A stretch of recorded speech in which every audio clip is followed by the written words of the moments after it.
අයිබෝන් ඕනම එක්සෑම් එකක මේ MCQ එහෙම නැත්නම් මේ බහුවර්ණ කියන ප්‍රශ්න ඉතාම වැදගත්. A level වේවා O level වේවා අපි බලමු මේ වීඩියෝ එකෙන් කොහොමද එක්සෑම් එකට MCQ වලට 50න් 50 ගන්න. ඒත් එක්කම කොහොමද MCQ වලින් අපි පාඩම් කරන්න කියලා. ඉතින් ඔයාලා මේ අපේ channel එකට අලුතෙන් ආපු කට්ටියන් අපිව subscribe කරන්න. ඒ වගේම අපේ කලින් වීඩියෝස් බලන්න අපේ playlist එකට යන්න. අපේ websites වලට යන්න. ගිහිල්ලා ඉගෙන ගන්න, පරිශීලනය කරන්න, අධ්‍යාපනයේ ගැටලුවක් විසඳ ගන්න අපිත් එක්ක එකතු වෙන්න. ඉතින් මේ MCQ වලින් පාඩම් කරද්දී පොඩි ටෙක්නික් එකක් තියෙනවා. මේකට අපි කියන්නේ color code ටෙක්නික් එක කියලා.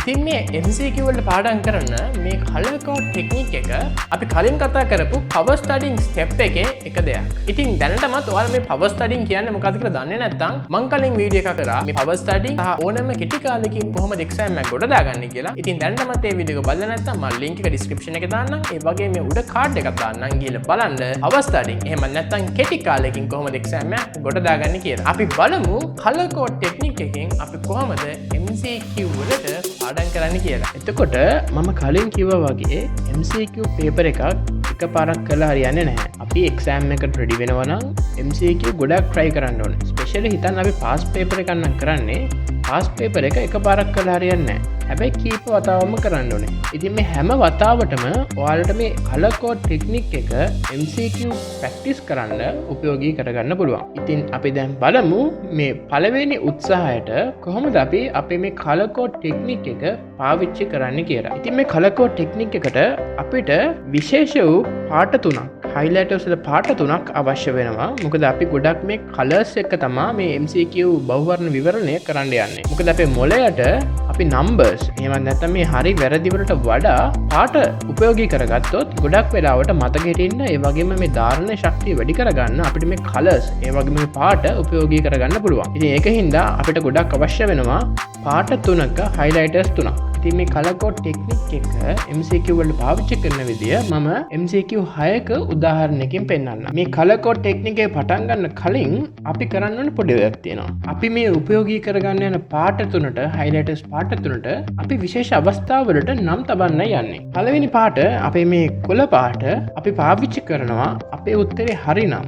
අපේ උත්තරේ හරි නම් අපි මේ කොළ පාට පාවිච්චි කරනවා. අපේ උත්තරේ වැරදි නම් අපි මේ රෝස පාට පාවිච්චි කරනවා. අපි MCQ උත්තරේට 50-50 එහෙම නැත්නම් මේ 50ට 50 ප්‍රතිශතයක් තියෙන උත්තරයක් අපි MCQ වලට ගැහුවා නම් එහෙම නැත්නම් මාර්ක් කරා නම් අපි ඒකට මේ තැඹිලි පාට highlighter එක පාවිච්චි කරන්න ඕනේ. ඉතින් මේක ඇවිල්ලා හරිම සරල විදියක්. අපි මේකෙදි කරන්න ඕනේ අපි සාමාන්‍ය විදියටම මේකේ MCQ වල අපි මේ 1 2 3 4 5 6 දාගෙන තියෙනවා. ඒ වගේ වලට අපි උත්තර දෙන්න ඕනේ. හිතන්න එකට හරි ආන්සර් එක. අපි හිතන විදියට හරි උත්තරේ 3 නම් අපි 3 කියලා මාර්ක් කරනවා. දෙකටත් අපි හිතනවා නම් 3 කියලා අපි 3 කියලා මාර්ක් කරනවා. හැබැයි ඔයාලට හිතෙනවා නම් තුන්වෙනි ප්‍රශ්නේදී මම හරියට උත්තරේ දන්නේ නැහැ.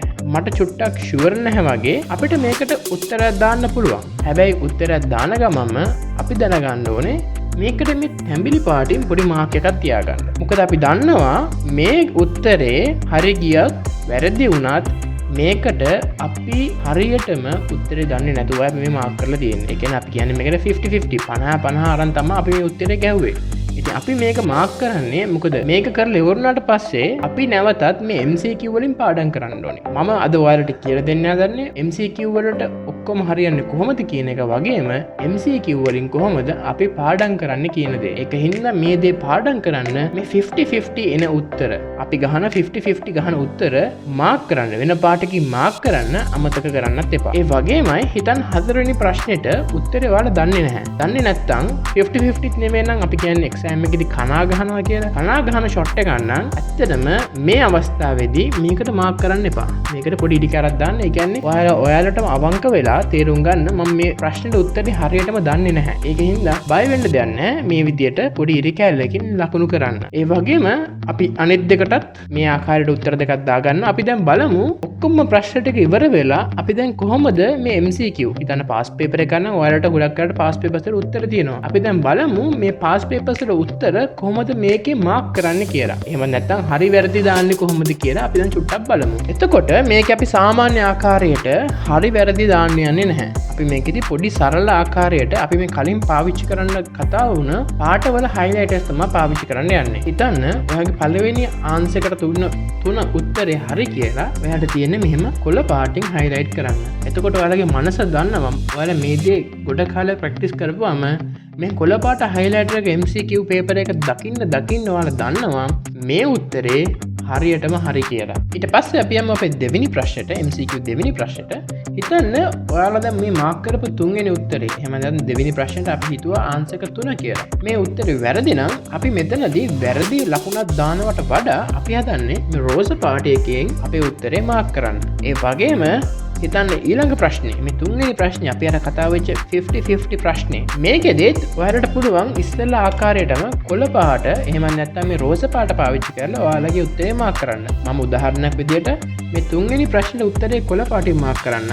පස්වෙනි ප්‍රශ්නේ උත්තරේ මම රෝස පාටින් මාක් කරන්න. එතකොට මේ අපි කතා වෙච්ච මේ 50-50 ප්‍රශ්න එහෙම නැත්නම් අපි මේ තැඹිලි පාට පාවිච්චි කරපු ප්‍රශ්න ඔයාලට දැන් පේනවා එක්කෝ ඒක හරි එක්කෝ ඒක වැරදි. අපි හරි නම් අපි පාවිච්චි කරා කොළ පාට, ඒ වගේම ඒක වැරදි නම් අපි පාවිච්චි කරා රෝස පාට. ඉතින් මේ වෙලාවේදී ඔයාලා දැනගන්න සහ මතක තබා ගත යුතු දේ තමයි ඔයාලා දැනගන්න ඕනේ මේ වගේ 50-50 ප්‍රශ්න තමා ගොඩක් තීරණාත්මක ඒ වගේම ක්‍රිටිකල් දේවල්. ඉතින් මේ 50-50 ප්‍රශ්න තමා එක්සෑම් එකකදී ඔයාලට ගොඩක් ඔළුවට වදයක් වෙන්නේ. ඒ වගේම මේ 50-50 ප්‍රශ්න වලින් තමයි ඔයාලට ඇත්තටම මේ පාඩම් කරන වෙලාවේදී ගොඩක් හරියට පාඩම් කරන්න පුළුවන් වෙන්නේ. මොකද හිතන්න 50-50 ප්‍රශ්නයක් අපි 50-50 මාක් කරපු තැඹිලි පාට මාක් කරපු ප්‍රශ්නයක් හරි ගියා කියලා. ඒ කියන්නේ මේ අවස්ථාවේදී අපි හිතපු විදිය හරියටම හරි. ඒ කියන්නේ අපි හිතන්නකෝ මොකක් හරි ලොජික් එකක් ගත්ත කියලා මේ ආන්සර් එක ගන්න. එහෙම නැත්නම් මොකක් හරි හේතු සාධකයක් වුණා කියලා මේ ආන්සර් එක ගන්න. ඒ කියන්නේ අපි හිතන පතන විදිය සහ අපි මේ සබ්ජෙක්ට් එකේ මේ විෂයේ තියෙන ඒ කරුණු අවබෝධ කරගත් විදිය හරියටම හරි කියන දේ. ඒ වගේම මේ 50-50 ප්‍රශ්න වැරදීමේදී අපි පාවිච්චි කරපු රෝස පාට ඉතාමත් ඉගෙන ගැනීමට ඒ වගේම පාඩම් කරන්න ගොඩාක් උදව් වෙන අවස්ථා. ඒ කියන්නේ මොකද අපි හිතපු විදිය වැරදි. අපි දැන් හරියටම දන්නවා අපි හිතපු විදිය වැරදි කියලා. ඒ කියන්නේ මේ අවස්ථාවේදී අනිවාර්යයෙන්ම අපි නැවත පාඩම් කරන්න ඕනේ. අනිවාර්යයෙන්ම මේ අවස්ථාවේදී ඒ පාඩමේ ඒ පාර්ට් එකට ගිහිල්ලා අපි නැවතත් ඒක පාඩම් කරන්න ඕනේ සහ ඒක පොඩ්ඩක් වැඩිපුර මතක තබා ගන්න ඕනේ. මොකද අපි හිතපු විදිය වැරදි. ඒ කියන්නේ එක්සෑම් එක හිතන්න ඔයාලගේ අන්තිම එක්සෑම් එකට ඔයාලා මේ උත්තරේ ගැහුවා නම් මේ විදිහට හිතාගෙන අනිවාර්යයෙන් මේක වැරදි. ඒක හින්දා මේ පොයින්ට් එක ඉතාමත් වටිනාකමක් ඇතුව සහ වේලාවක් කැප කරලා නැවත පාඩම් කරලා මතක තබා ගන්නට මතක කරන්න එපා. ඊට පස්සේ අපි කිසිම දෙයක් දන්නේ නැති. එහෙම නැත්නම් මේ කනා ෂොට් එක ගහන්න හිටපු දේවල් අපි පොඩි ඉරි කැලලකින් මාක් කරා. ඉතින් ඒක මේ විදියට රෝස පාටින් මාක් කරන්නත් අමතක කරන්න එපා. ඔයාලට කැමති නම් මේ අවස්ථාවේදී මේ රෝස පාටි මාක් කරපු ප්‍රශ්න වලට එහා පැත්තෙන් උත්තරයට එහා පැත්තෙන් හරි උත්තරය මාක් කරන්නත් පුළුවන්. හැබැයි එහෙම මාක් කරන එක අනිවාර්ය වෙන්නේ නැහැ. මේ පාට පාවිච්චි කරන එක තමයි අනිවාර්යය. එතකොට මේ කලර් කෝඩ් ටෙක්නික් එකේ තියෙන ප්‍රධානම පාට තුන තමයි කොළ පාට, තැඹිලි පාට, එහෙම නැත්නම් රෝස පාට.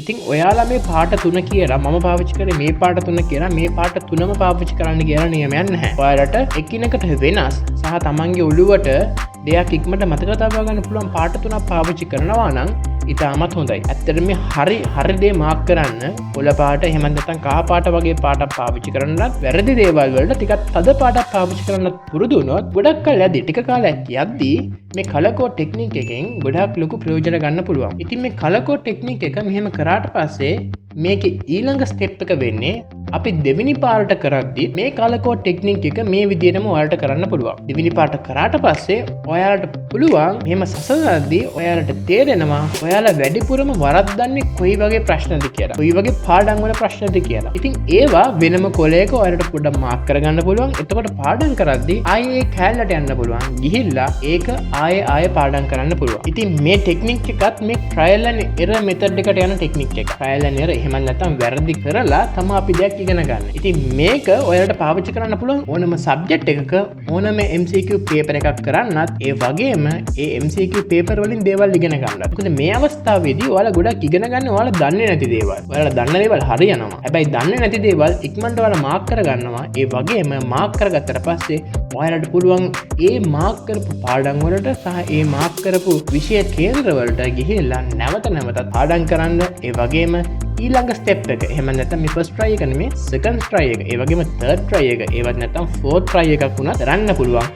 මොකද අපි try කරන්න ඕනේ. අපි උත්සාහ කරන්න ඕනේ. අපේ MCQs ඔක්කොම මේ කොළ පාටින් මාක් වෙනවා කියන්නේ ඔයාලා ඒ විෂය කරුණු ඒ විදියට හොඳටම අධ්‍යයනය කරලා හොඳට මතක තබාගෙන හරි විදියට MCQ exam එකට ලෑස්ති වෙලා තියෙනවා කියන එකයි. ඒක හින්දා මේ කලකෝ ටෙක්නික් එක ඔයාලට A levelද O levelද charteredද CIMA වලටද ඕනම දෙයකට පාවිච්චි කරන්න පුළුවන්. මොකද මම මේක පාවිච්චි කරලා තමයි මේ හැමදේම ළඟා කරගත්තේ. ඉතින් මේ කිව්ව ස්ටෙප්ස් එක යූස් කරොත් අපේ කලකම ටෙක්නික් එක හරියට පාවිච්චි කරොත් MCQ වලින් ඔයාලට ගොඩක් දේවල් ඕනම කෙටි කාලෙකින් පාඩම් කරන්න පුළුවන්.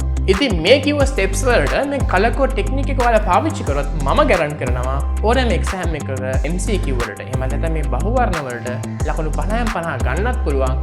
ඒ වගේම එක්සෑම් එකට පාඩම් කරන කාලෙදී ගොඩාක් පළදායි ආකාරයට පාඩම් කරන්නත් පුළුවන් කියලා. ඉතින් අද වීඩියෝෙන් අපි කතා කරේ ඒ ගැන. ඉතින් ඕක තමයි කලකෝ ටෙක්නික් එක. ඔයාලා දැනටමත් අපිව subscribe කරලා නැත්නම් subscribe කරන්න. ඒ වගේම bell icon එක ඔබන්න. තවත් මේ වගේ වීඩියෝස් ඔක්කොම ඔයාලා ගාවට ගෙන්න ගන්න. මේ වීඩියෝ එකෙන් මම නවතිනවා. මම සනිරවාස්. හමු වෙමු තවත් වීඩියෝ එකකින්.